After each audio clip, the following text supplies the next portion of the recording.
Hello, happy people. I hope you're having just a great day today. Today we're going to be taking a look at The Magician's Nephew, a novel by C.S. Lewis in his Chronicles of Narnia series. It's the sixth novel in publication order. I finished it last night for the first time. I'm going to be giving it a 7 out of 10. It was better written than some of the previous things in this series as the sixth published thing, but it has, which makes it a better novel than my typical 7 for the series that I've been giving novels. But it had more description and less plot, which made it less exciting to read. Now, this series was read to me when I was a kid by my dad, so I'm familiar with it. And he read it to me in the order that it is given. As you can see here, it's the first book in the volume to be read because it's the prelude. It starts things off. But it does assume that you know what Narnia is. And the book gives away like things that happened in The Lion, the Witch, and the Wardrobe and how they happened. And reading about them here and then moving to The Lion, the Witch, and the Wardrobe next and saying, okay, well, this is how it feels like that would be sort of anticlimactic. So I would not recommend reading it in chronological order, but instead in publication order, where this is the sixth book. This novel actually, I did some research on it, actually led to C.S. Lewis writing the series. He wrote The Lion, the Witch, and the Wardrobe, and gave it to one of his fellow Inklings to review, and his Inkling reviewed it, and he had some questions about where the lamppost came from in The Lion, the Witch, and the Wardrobe. Answering that question led to this book. And he was writing this book for years. The other books he wrote very, very quickly. But this book he really dedicated like 5 years to writing. He'd stop for months at a time, or a year he'd restart, and then he'd stop again. And eventually it was published. It's the last book in the series that was finished, but it was published before The Final Battle, which is the last book in the series. So it does answer a lot of the prelude stuff. It introduces Jadis, and has a lot of Jadis in it. It also has the founding and the creation myth of Narnia. Now, in the creation myth of Narnia, Aslan will create Narnia for about a third of the book, and which has a lot of description, very little plot. But one of the things I think is very interesting is that the world that Aslan creates is full of talking beasts and mythological things like fauns and satyrs and centaurs, flying horses and that sort of thing. But there's no people. He doesn't introduce people. People force themselves into his world from outside. Some children from our world, like a cab driver from our world, a horse from our world called Strawberry, and two bad guys, Uncle Andrew and Jadis, the White Witch, who's introduced in the first novel, The Lion, the Witch, and the Wardrobe. They are all introduced very early on, like hours into the creation of the world. And Aslan is displeased with this. So I think this is very interesting. Like, Aslan is clearly like, the Christ-like surrogate in this series. Here, he's acting more as God the Creator than he is as, Jesus Christ the Savior, like he is in The Lion, Witch, and Order, or he'll sacrifice himself to restore Edmund. So here he's less Christ-like and more God the Creator, but he still plays that sort of role.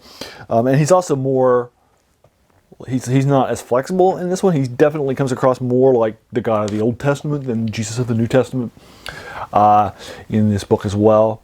For example, there's a time when our main character, Diggory, a child, he says he wants to get something from Aslan. He wants to get an agreement. He wants to barter, but he's like, Aslan's not the kind of person that's going to barter with me. I got that suspicion, so I'm not even going to try. I just got to do it and move on. So you get that kind of impression and that sort of a thing. So he does, in my opinion, he seems to be more of the sort of the thing. The basic overline plot is that a magician that lives in our world named Andrew has a nephew, Diggory, and a friend named Polly. Diggory and Polly are sent to another land due to these two rings. One ring will send you away, another ring will bring you back.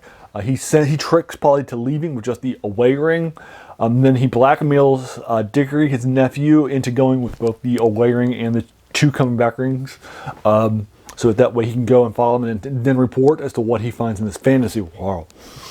And that's sort of the key sort of thing. And they're going to be traveling from world to world to world. From our world, Earth, to the wood between the worlds, to a world where they find Jadis, to the world that will become Narnia. So there are 4 worlds that they're going to visit during the course of this series.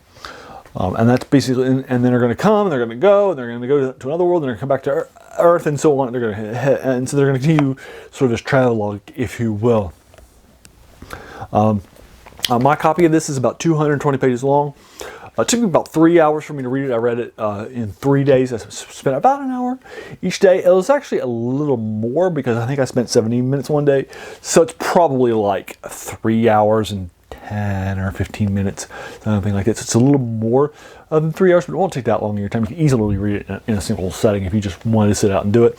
I'll start the last battle tonight. I'll knock out maybe 50 or 60 pages of it. And that's my goal, is to knock it out in a few days too, which is a good thing about reading some of these older books. A lot of these older books that are big, impactful ones, like this series, typically they're smaller books, like a modern book like, Tom Clancy, for example, is going to take like 10 times as long to read as a C.S. Lewis book is. Additionally, reading children's fiction like C.S. Lewis's stuff also tends to be faster too. Now, C.S. Lewis is a very, very popular writer. His stuff is very influential. The Magician's Nephew was created as like plays and radio plays and dramas and so forth. And it's been like, converted to a bunch of things, as has the other things in this series many times by many different interests. But I don't think he's the best child writer in fantasy. He doesn't have the wordsmithery of, J.K. Rowling or J.R. Tolkien with his stuff, or Lloyd Alexander, right, or Ursula K. Le Guin's Earthsea series. He doesn't have the sort of the wordsmithery of those people. So I've never given him more than a 7. Now this one's better. It's better written. You can tell that this is, he's gotten to a 6th book in the series. And he's spent some time with it. He's really delved into it. I think there's more. I think there's better phrases. I think there's better use of language. His stuff sometimes has, particularly the language of the wardrobe, has a poverty of language.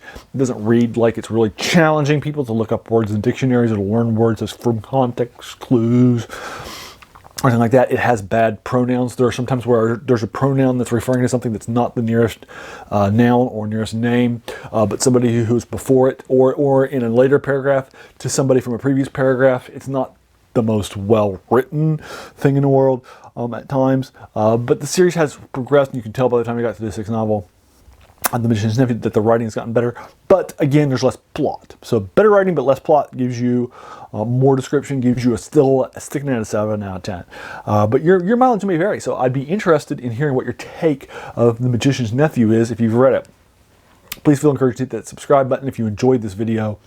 And then I want to thank you so much for taking some time out of your day and investing it and watching my video. We all have so many things that are happening in our lives, and we're pulled in so many different directions. So the fact that you spent this time with me is incredibly humbling, and I appreciate it. So thanks again, and have a great day.